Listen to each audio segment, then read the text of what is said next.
नमस्कार, इतना स्वदेश पे आपका स्वागत है। मिड कैप मसाला, मैं हूं मनीष गिरी और अगले आधे घंटे में मैं बताऊंगा कि भारतीय बाजारों में क्या हुआ, क्योंकि आज हम देख रहे हैं कि भारतीय बाजार में दायरे के साथ कह सकते हैं कि गिरावट की तरफ या कमजोरी के साथ कारोबार होता हुआ दिख रहा है।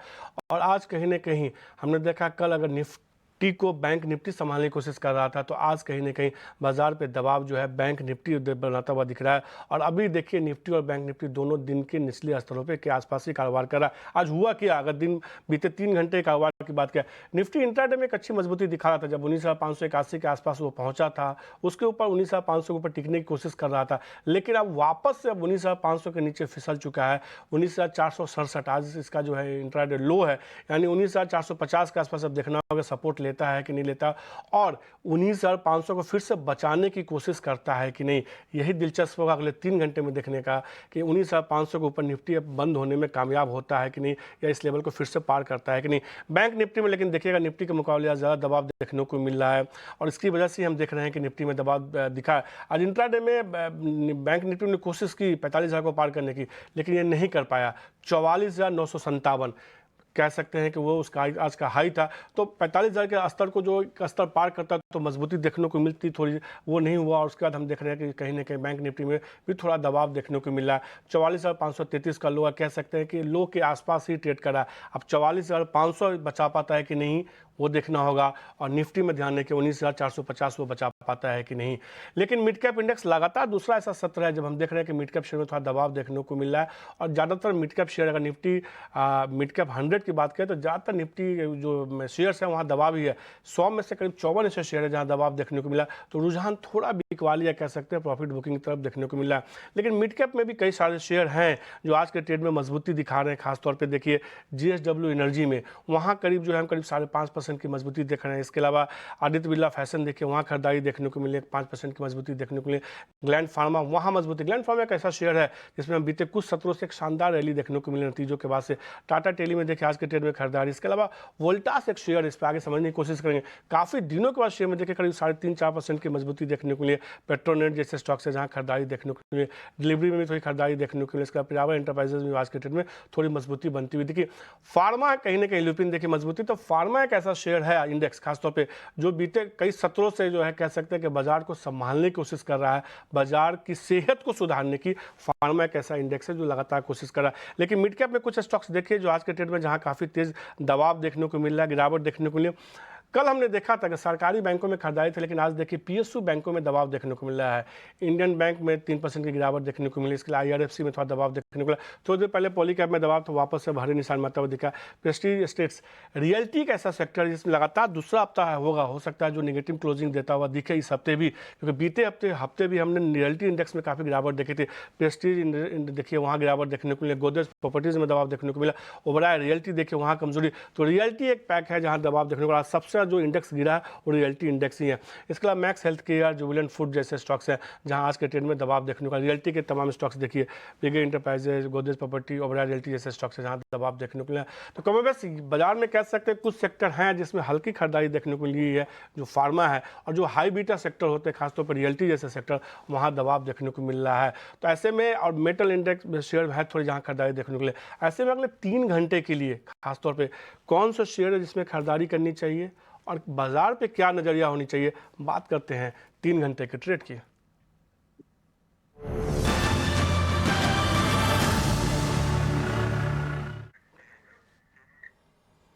और 3 घंटे का ट्रेड बताने के अलावा साथ जो है 5 पैसा के जो है रुचित जैन जुड़ चुके हैं। रुचित, शुक्रिया इतना स्वदेश को समय देने के लिए। नमस्कार। क्या लग रहा है निफ्टी यहाँ से 19,500 के ऊपर वापस से क्लोज होगा, उसके ऊपर टिकने में कामयाब होगा, या 19,450 का स्तर टूटेगा, क्योंकि बैंक निफ्टी तो लगातार कमजोर हो रहा है? जी वेरी गुड आफ्टरनून, नमस्ते। आई थिंक दोनों में से अगर कोई चॉइस करना है तो मेरे हिसाब से एक pull back move current level से आना चाहिए, क्योंकि हम देख रहे हैं कि आज जो मार्केट्स में करेक्शन है मोर और लेस थोड़ी सी ग्लोबल वीकनेस के कारण थी, लेकिन ये ग्लोबल वीकनेस के बाद जो 19,450 का सपोर्ट था वो अब तक तो ब्रेक नहीं हुआ है। सेकेंडली, आज की करेक्शन में मार्केट ब्रेथ देखेंगे तो ऑल्दो इंडेक्स इतना डाउन है लेकिन मार्केट ब्रेथ नेगेटिव नहीं है। मार्केट ब्रेथ अभी भी एडवांस ज्यादा है कंपेयर टू डिक्लाइंस। इसका मतलब स्टॉक स्पेसिफिक अप्रोच अभी भी पॉजिटिव साइड पे ट्रेड कर रहा है। इसीलिए जब तक क्योंकि हम 19,470 480 एक सपोर्ट रेंज निफ्टी के लिए भी है आज इंट्राडे, और इसी के आसपास हम फिलहाल कंसोलिडेट कर रहे हैं। सो एक पुल बैक मूव के चांसेस ज्यादा है रादर देन सपोर्ट ब्रेक होने से ज्यादा। सो अगर इंट्राडे ट्रेड करना है तो मैं यहाँ से पुल बैक मूव के लिए ही ट्रेडिंग करने की कोशिश करूंगा, सलाह दूंगा। 19,525 के आसपास तक का पुल बैक मूव हम इमीडिएटली एटलीस्ट देख सकते हैं। और सिमिलरली बैंकिंग इंडेक्स में भी 44,500 जहां पे पुट राइटर्स की पोजीशन सबसे ज्यादा बनी हुई है, वो जब तक नहीं टूटता है तब तक कोई सिग्निफिकेंट मंदी जैसा नहीं लग रहा है। सो हम कह सकते हैं कि मोर एक कंसोलिडेशन फेज में इंडेक्स, ज्यादा तेजी नहीं है, लेकिन क्योंकि मार्केट ब्रेथ पॉजिटिव है, इसके लिए हम ज्यादा शार्प फॉल भी एक्सपेक्ट नहीं करें, एक स्टॉक स्पेसिफिक अप्रोच रख के ट्रेडिंग करेंगे। सो आई थिंक काफी अपॉर्चुनिटीज अभी भी बाय साइड में बनी है। तो तेजी है तो क्या खरीदे रुचित इस लेवल पे खासतौर पे? तो दो स्टॉक से जहाँ पे खरीदारी की सलाह रहेगी, सबसे पहला रहेगा अशोक लीलैंड। सो एक लगातार नए हाईज ये स्टॉक बनाते जा रहा है। पिछले कुछ दिनों में कंसोलिडेशन हमने स्टॉक में देखा। कंसोलिडेशन यानी जस्ट एक टाइम वाइज करेक्शन, और आज फिर से प्रीवियस स्विंग हाई क्रॉस किया है। तो अशोक लीलैंड करंट लेवल्स पे खरीदारी करने की सलाह रहेगी 182 के स्टॉप लॉस से 195 तक के टारगेट्स के लिए। और इवन यहाँ पे अगर हम अशोक लीलैंड के ऑप्शंस में भी अगर आप देखेंगे तो 185 के कॉल ऑप्शन में सबसे हाईएस्ट ओपन इंटरेस्ट अभी भी प्लेस्ड है, यानी कि कॉल राइटर्स है उनकी पोजीशंस अटक गई है वहां पे, और स्टॉक 185 के ऊपर ट्रेड कर रहा है, प्रीवियस स्विंग हाई क्रॉस किया है। सो ये शॉर्ट्स जो है वो कवर होने के फुल चांसेस है यहाँ पे आज के सेशन में। तो अशोक लीलैंड खरीदारी करें। और सेकंड है यूपीएल। सो यहाँ पे मैं थोड़ा सा कॉन्ट्रा कॉल ले रहा हूँ यूपीएल में, क्योंकि ये 600 के आसपास काफी स्ट्रॉन्ग सपोर्ट बेस स्टॉक का पोजिशनली रहा है। पिछले भी अगर आप 1-1.5 साल में देखेंगे तो जब भी स्टॉक में डिक्लाइन आया है तो 600 के आसपास के सपोर्ट ये स्टॉक ने लिए है। सो एग्जैक्ट उसी के आसपास से आज हमने 600 के पुट में राइटिंग होते हुए देखी है।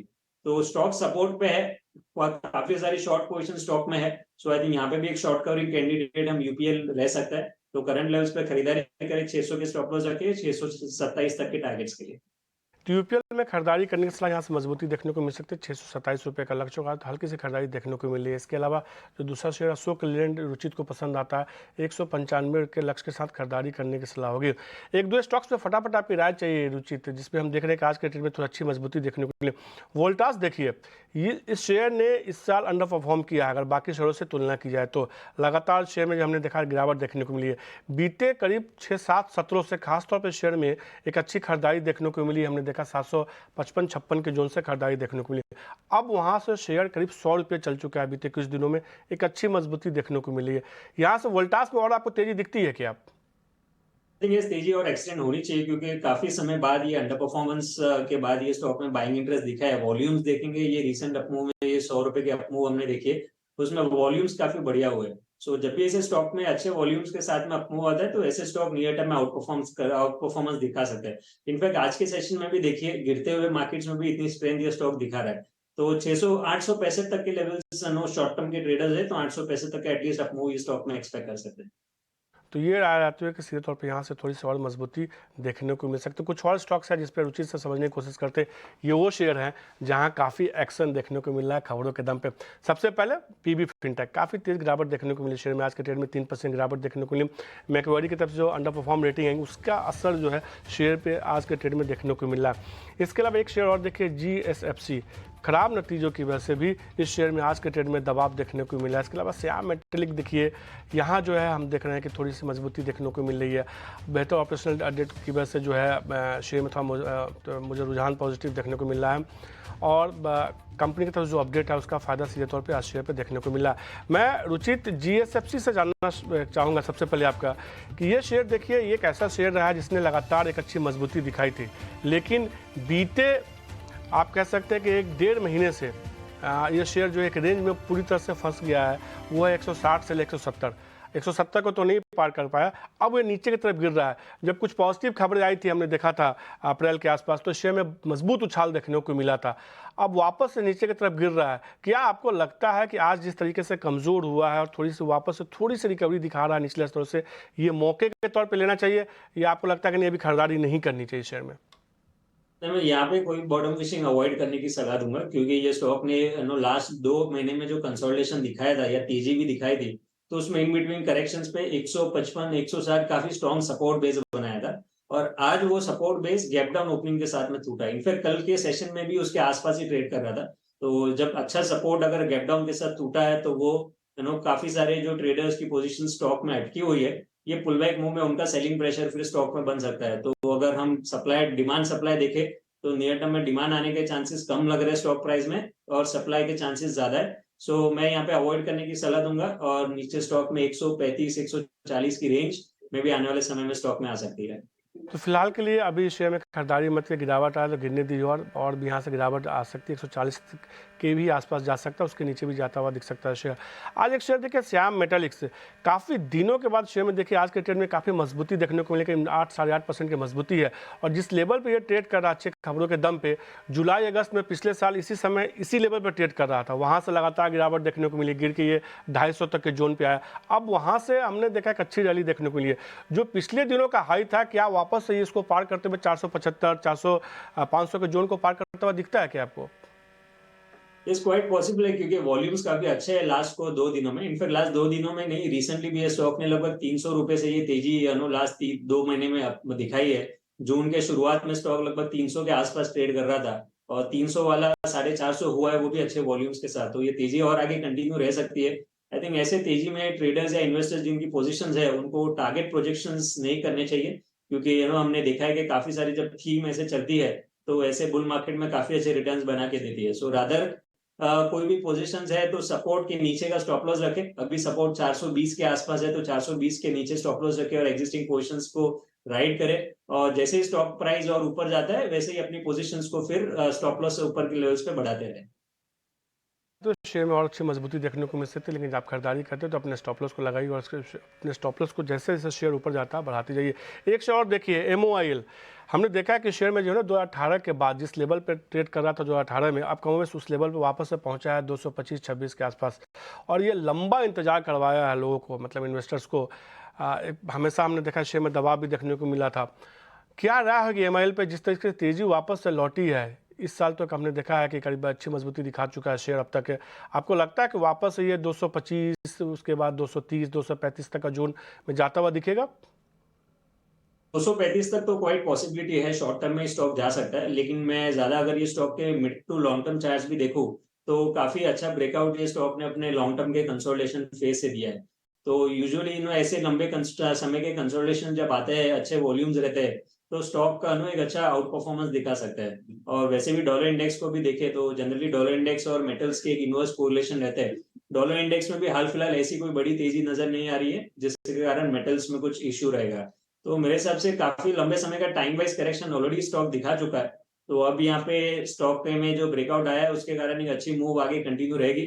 235 से 240 के नियर टर्म टारगेट स्टॉक में एक्सपेक्ट कर सकते हैं। तो ये रहा है कि यहाँ से और अच्छी मजबूती देखने को मिल सकती है। MOIL आपके पास है तो होल्ड कीजिए, 235 240 तक का लक्ष्य देखने को मिल सकता है। चाहे तो थोड़ी नई खरीदारी करके भी चल सकते हैं। मल्टी ईयर का ब्रेकआउट सीधे तौर पर शेयर में देखने को मिल रहा है। हमने अब गिरावट देखने को मिल रही है। और मैं बात कर रहा हूँ रियल्टी इंडेक्स की। पिछले हफ्ते भी हमने देखा था रियल्टी इंडेक्स सबसे ज़्यादा गिरावट देखने को मिली। इस हफ्ते भी देखिए तमाम रियल्टी स्टॉक्स में दबाव देखने को मिला। आज के ट्रेड में देखिए रियल्टी इंडेक्स के जो 10 के 10 शेयर आज लाल निशान पर ट्रेड कर रहे हैं, चाहे वो DLF हो, लोढ़ा हो, गोदरेज प्रॉपर्टीज़ हो, इंडाबुल्स रियल एस्टेट हो, बड़ा रियल्टी हो, पेस्ट्री, जिसका नाम लिखिए लीजिए, सब में गिरावट देखने को मिल रही है।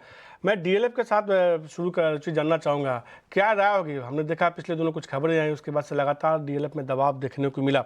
आपको लगता है कि DLF में जिस तरीके से गिरावट देखने को मिल रही है थोड़ा और कमज़ोर हो सकता है, या 475 450 का ऐसा जोन होगा जहाँ किसी को खरीदारी के बारे में सोचना चाहिए?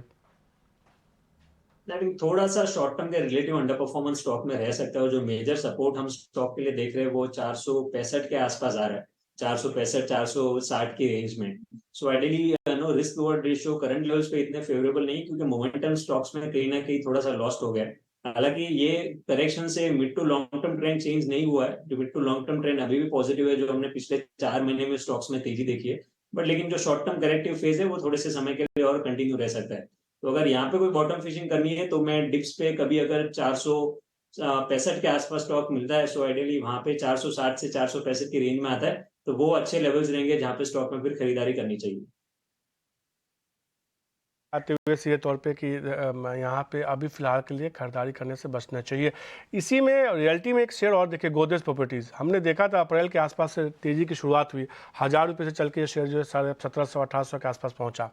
और वहाँ से अब बीते करीब 5-6 सत्रों से लगातार दबाव देखने को मिला। अब वापस से गोदरेज प्रॉपर्टीज 1530-35 के जोन में आ चुका है। अब कुछ इंपॉर्टेंट मूविंग एवरेज के नीचे भी कारोबार कर रहा है। आपको लगता है कि यहाँ से थोड़ा और दबाव देखने को मिल सकता है? तो थोड़ा हाई बीटा नेम है ये। नो मार्च महीने के पहले जब हमने करेक्शन भी ओवरऑल रियल्टी स्पेस में देखा तो गोदरेज प्रॉपर्टी जब भी करेक्शन में फेज में भी ज्यादा गिरता था कंपेयर टू अदर स्टॉक्स। और जब अभी तेजी आ रही है तो तेजी में भी हमने देखा है कि ये स्टॉक्स ने एक अच्छा आउट परफॉर्मेंस दिया है दूसरे स्टॉक से कंपेरेटिवली। तो थोड़ा हाई बीटा नेम है तो अप्स एंड डाउन थोड़ा ज्यादा शार्प रहते हैं इसमें। तो करंट लेवल्स पे तो जैसे हमने डीएलएफ की भी बात की कि जो सपोर्ट्स है वो और नीचे के लेवल्स पे, इसमें भी जो सपोर्ट है वो 1475 के आसपास प्लेस्ड है। तो इवन जैसे मैंने डीएलएफ की बात की तो यहाँ पे भी मैं बॉटम फिशिंग करंट लेवल्स पे नहीं करूंगा, लेकिन 1475 के आसपास अगर कुछ रिवर्सल्स के साइन मिलते हैं तो फिर वो लेवल्स के आसपास गोदरेज प्रॉपर्टीज में खरीदारी की जा सकती है। सीधे तौर पे रियलिटी शो में भी खरीदारी करने में जो कोई भी जल्दीबाजी मत दिखाई, चाहे वो डीएलएफ हो या गोदरेज प्रॉपर्टी हो। यहाँ पे 1475 का मान रहे हैं रुचित के एक सपोर्ट जोन है। अगर वहाँ सपोर्ट लेता है तो फिर खरीदारी करने की बात होगी, नहीं लेता है तो फिर फिलहाल रियलिटी शो में खरीदारी करने से बचिए। एक और जल्दी से सेक्टर बताइए, फिर मिड कैप का महारथी शेयर लेंगे। ऑटो से स्टॉक्स में लगातार हम देख रहे हैं कि अच्छी मजबूती देखने को मिली। कल भी कई सारे ऑटो से स्टॉक्स थे जहाँ तेजी थी। आज भी देखिए गैब्रियल जैसे स्टॉक शानदार परफॉर्म कर रहे हैं। शॉकर बनाने के कारोबार में है, गाड़ियों के लिए शॉकर बनाती है गैब्रियल। क्या राय होगी? ये एक ऐसा शेयर जिसने लगातार एक अच्छी तेजी दिखाई है। कह सकते हैं कि 200 125 के जोन से एक तरफा रैली देखने को मिली शेयर में। अब जिस जगह पे है यहाँ पे किसी को नई खरीदारी करनी चाहिए या जिसके पास है बस वही होल्ड करे?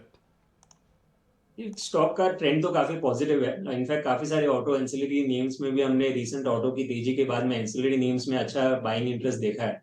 तो यहाँ पे भी अच्छे वॉल्यूम्स है, high top high bottom structure है। सो यहाँ पे मैं कहूंगा कि जो एग्जिस्टिंग पोजीशंस है वो होल्ड करे। फ्रेश बाइंग करनी है तो कभी इन बिटवीन, जैसे बाजार में इन बिटवीन करेक्शन आ रहे हैं तो कभी कोई डिप मिलता है तो डिप में फिर बाइंग इंटरेस्ट के लिए देखे। बट अगर एग्जिस्टिंग पोजीशंस है तो थोड़ा mid to long term perspective से सर्टनली ये ट्रेंड को राइड करना चाहिए। अगर आपके पास नए पोजीशन है तो होल्ड करके चल सकते हैं, नई खरीदारी से आपको बचने चाहिए। सवाल मैंने इसलिए पूछा था कि शेयर जो है 2017 के बाद सबसे ऊपरी स्तर पर कारोबार कर रहा है। तो कहीं ना कहीं एक समय ये शेयर जो है 2020 में 50 के आसपास कारोबार कर रहा था। बड़ी रैली इस शेयर में देखने को मिली है गैब्रियल की। अब बात करते हैं लेकिन अब थोड़ा सा मिड कैप का महारथी शेयर की। ऐसा शेयर जिसमें कि हमारे जानकार आपको बताते हैं निवेश के लिहाज से।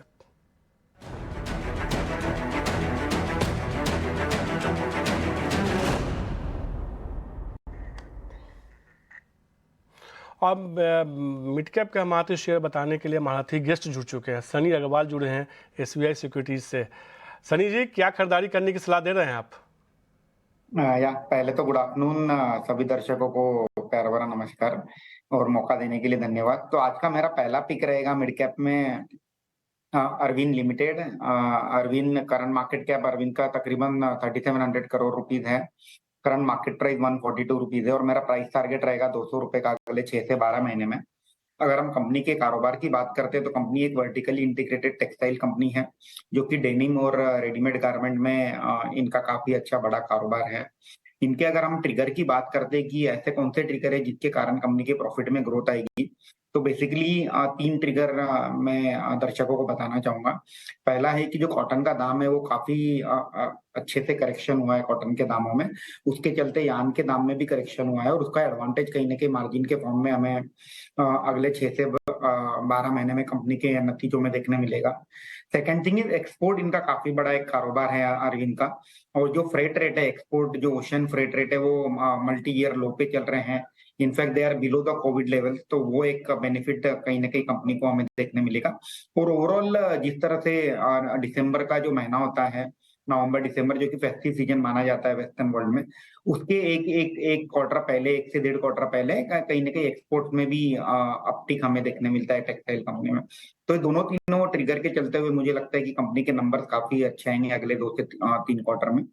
मेरा ये मानना है कि FY25 में कंपनी तकरीबन 9,950 करोड़ का सेल्स दर्ज करेगी और 500 करोड़ का प्रॉफिट दर्ज करेगी कंपनी। अगर मैं इसके वैल्यूएशन की बात करता हूं तो FY25 पे तकरीबन 7 के प्राइस टू अर्निंग मल्टीपल पे मिल रही है। और इनका जो ROE है जो कि 8% पे घट गया था FY22 में, ये अब बढ़कर के 12% हुआ है FY23 में और मुझे लगता है कि ये और आगे जाके एक्सपैंड होगा। तो बेसिकली ये थी इन्वेस्टमेंट थीसिस अरविंद को लेके। और मेरा दूसरा पिक रहेगा मिड कैप में bank of Maharashtra. Again one of the quality public sector bank current market price 37 rupees है। मेरा प्राइस टारगेट रहेगा 45 अगले 6 से 12 महीने के अवधि से। अगर हम इनके नतीजे की बात करते हैं तो फर्स्ट क्वार्टर का नतीजा काफी अच्छे नंबर डिलीवर किए थे बैंक ने। कंपनी की जो एनआईआई थी तकरीबन 40% से ग्रो होकर के 2,340 करोड़ का एनआईआई दर्ज किया था। कंपनी के एडवांसेस और डिपॉजिट हैं दोनों 25% से ज्यादा से ग्रो हुए थे। कंपनी के जो पीसीआर है that is at healthy 98%। GNPA NNPA काफी निचले कम लेवल पे है। और एक ईसीएल प्रोविजन जो है कंपनी ने एडवांस में एक कंजर्वेटिव प्रोविजनिंग कर रखी है 250 करोड़ की। तो ओवरऑल एक एक्स्ट्रा बफर है कंपनी के पास 1400-1500 करोड़ का इन टर्म्स ऑफ प्रोविजनिंग।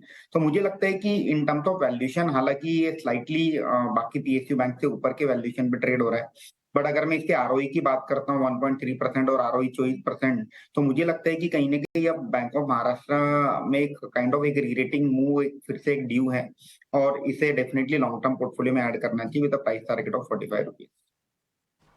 तो इस सनी की तरफ से 2 शेयर जिसमें खरीदारी करने की सलाह 6 महीने की अवधि के हिसाब से बैंक ऑफ महाराष्ट्र में खरीदारी कीजिए, 45 रुपये का लक्ष्य होगा। इसके अलावा अरविंद में खरीदारी करने की सलाह है, 200 रुपये तक का लक्ष्य देखने को मिल सकता है इस शेयर में अगले 6 महीने के नज़रिए से। ट्रेडिंग के नज़रिए से इन दोनों शेयर को बिल्कुल मत देखिएगा, इन्वेस्टमेंट के नज़रिए से इन दोनों में राय दी गई है। सनी आपका शुक्रिया और उचित आपका भी शुक्रिया BT9 स्वदेश को समय देने के लिए और तमाम शेयरों पर विस्तार से चर्चा करने के लिए। मिड कैप मसाला में आज के लिए इतना ही, मुझे दीजिए इजाज़त, नमस्कार।